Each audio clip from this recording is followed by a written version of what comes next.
এরকম আমি তোকে লোন করে দেবো। তা আমি বলছিলাম যে না তুমি করাতে পারো, বলে হ্যাঁ আমি করে দেবো 5 লক্ষ টাকার লোন। তারপর আমি বললাম তাহলে কী করতে হবে, বললো তোকে পয়সা দিতে হবে, ঠিক আছে। তা আমি 6,000 2,000 5,000 করে 30,000 টাকা মোট দিয়েছি। তো আমি যখনই ওনাকে লোনের কথা বলছি তখনই বলছে আমার সাথে দীঘায় চ এই করো, এখানে বাজে বাজে অনেক কিছুই বলেছি, ঠিক আছে। আমি সেই কারণে ওনার রেকর্ডিং করে আমি সবাইকে দিয়েছি 2বার পরে। তা এখন বলছে তোকে আমি 1 লাখ টাকা দিচ্ছি, এই কেসটা তুলে নে। তা আমি বলছি না টাকা লোক, আমি বিচার চাই। হাওড়ার জগৎবল্লভপুরের তৃণমূল পঞ্চায়েত সদস্যের বিরুদ্ধে কুপ্রস্তাব দেওয়ার চাঞ্চল্যকর অভিযোগ আনলেন এক মহিলা। লোন পেতে প্রথমে ঘুষ, তারপর একেবারে কুপ্রস্তাব দেওয়ার অভিযোগ। আর এতেই প্রশ্ন উঠছে, সমস্যায় মানুষের পাশে থাকার দায় জনপ্রতিনিধিদের, কিন্তু কর্তব্য পালন না করে উল্টে আরো ফায়দা লোটার চেষ্টা কেন? ঘটনায় পুলিশের দ্বারস্থ অভিযোগকারিণী ও গ্রামবাসীরা, কিন্তু অভিযোগ পঞ্চায়েত সদস্য শাসক দলের হওয়ায় পুলিশ কোনো রকম ব্যবস্থা নিচ্ছে না। অভিযুক্ত পঞ্চায়েত সদস্যের শাস্তির দাবিতে বৃহত্তর আন্দোলনের হুঁশিয়ারি দিয়েছেন গ্রামবাসীরা।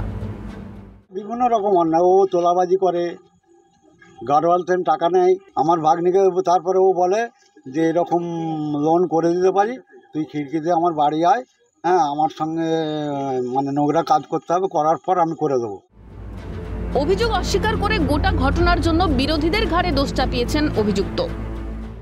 এই ভোটের আগে সিপিএম, বিজেপি আর আইএসএফ 3 জন মিলে চক্রান্ত করে আমার সংখ্যালঘু এলাকা ওখানে ভোট ভাগ করার একটা পরিকল্পনা করেছিল, সেটা পেরে উঠতে পারিনি। প্রায় 500-র উপরে আমরা ওখান থেকে তৃণমূল কংগ্রেসকে মানুষের আশীর্বাদ নিয়ে লিড দিয়েছি।